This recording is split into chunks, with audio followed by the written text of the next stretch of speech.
All right guys, we're here at the 2018 Oklahoma Self-Bow Jamboree, and we have got a load of staves that we cut yesterday. We sealed the ends and now we're splitting them so that they'll dry a little bit quicker and they're a little bit easier to manage. So I'm going to take a few minutes just to show you how to split these staves, what to look for, and how to start your splits.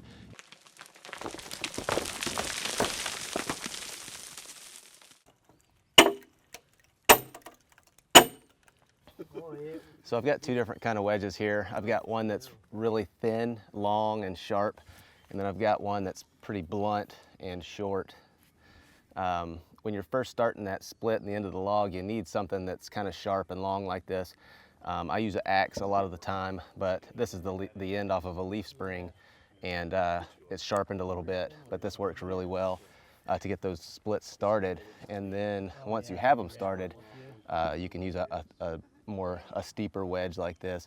You know, if you try to start with a wedge like this, the tension in the wood will spit this thing back at you. You know, you might get it stuck in there, but the next time you tap it, it'll just shoot it right back out at you.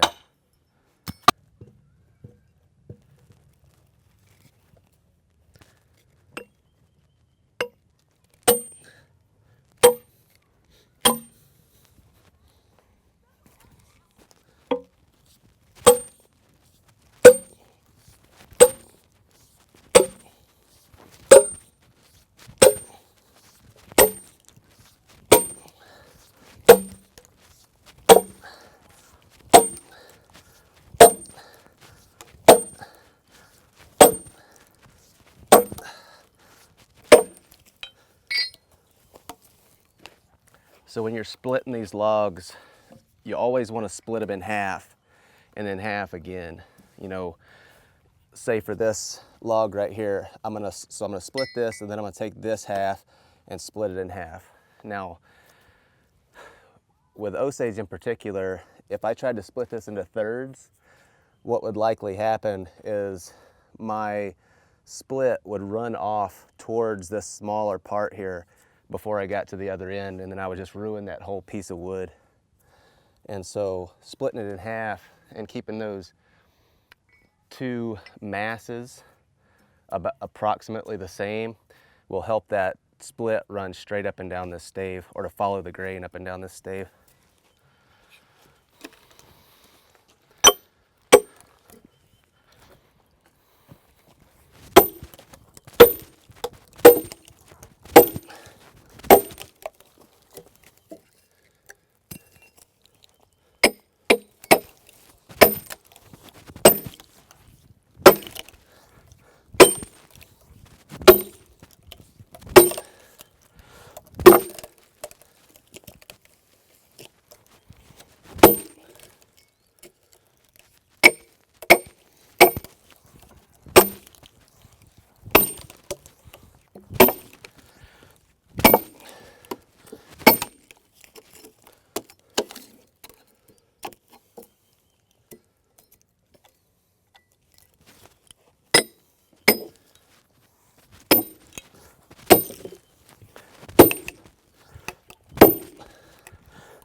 Running in. Let's flip it over and grab one from the other side.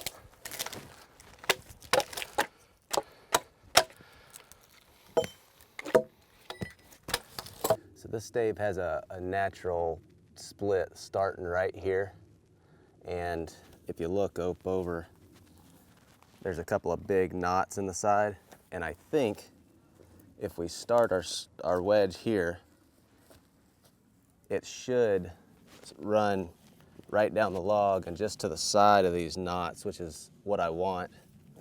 And so I think we'll just go ahead and use that natural split, start a wedge in there, and that should carry us right to the side of those knots, just like I'd want it. Yeah, the center of the tree's right there, so we're gonna want to not the geographic center, but the pith where this little tree started. Yep. It grew out with more wood on this side than this side, so the center's right there.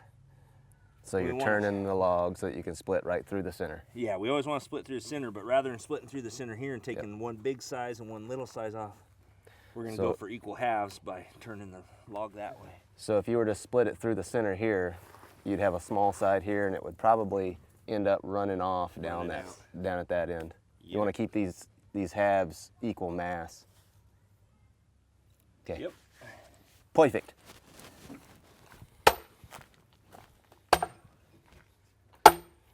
It'd been nice if this had a cleaner cut on the end for starting it. I think that was my fault. So this stave, it's got this knot here. You could just cut it off and split it from this end, but this one you could just split from that end, because I don't like to try to split through the middle of the knot. It just makes it much more difficult.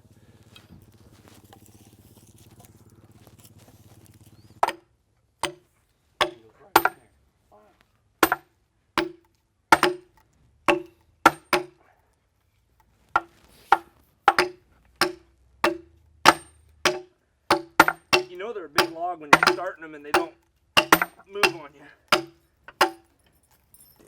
You can tell a lot about a piece of wood by how cleanly it splits. I mean, you see how clean that is. There's a little bit of tear out right here and here, but for the most part, that's super clean. You get a bow out of this and you're gonna have very clean lines. You know, you start getting into some of that stuff that has a lot of tear out, like some of that up there, those pieces leaning out. Those are going to be your ones with your snaky grain to them. That's super clean. That's a beauty, isn't it? Yeah, that's going to be a nice one there. This one is no, look at that. Yeah. I mean, that one right down there. I'd split that thing again. Did it again? Yeah. I want to make Carson think hard about which ones he thinks he's taking to Oregon, you know? Purdy. Yeah.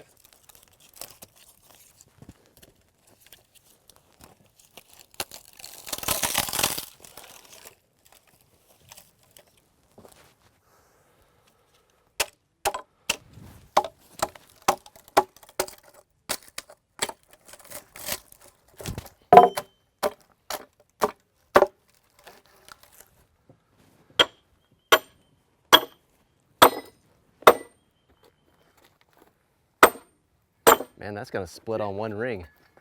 Nice. That thing's already backed. Perfect. Let's go try it out. So we've got an absolute mountain of Osage here that we've got split behind me. I'm not sure how many staves we have, but we've got a bunch of them like this that are just quartered big logs. And a stave like this, I mean, this thing's 10, 11 inches wide. This could be split again, and then probably you could split those splits. And so you get 4 staves out of this one quarter of a tree. So once we get all this stuff completely split out, we're gonna have a bunch of bow staves. Now, I always wanna split my staves. I don't ever wanna leave them in whole logs. You can do that, but it takes forever for it to dry out. When you split them like this, they dry a whole lot faster, and they're just a lot easier to handle. Now, as far as the characteristics of staves and what to look for in a particular stave, I've got a 17 or 18 minute video on my Patreon site that really goes into detail on that stuff. We talk about propeller twist, we talk about back set and reflex and deflex and S curves and C curves and all of that stuff. And so if you want more details on that, you can definitely go to the Patreon site and check that out. And for all the guys that are already signed up for Patreon, thank you for the support. And if there's anything in particular you guys want to see, let me know and I'll go ahead and address it. If you're not subscribed to the channel, go ahead and do that, because we're going to be taking some of these staves and doing some experimenting with different bow designs, so you don't want to miss out on that. With that, we'll see you next time.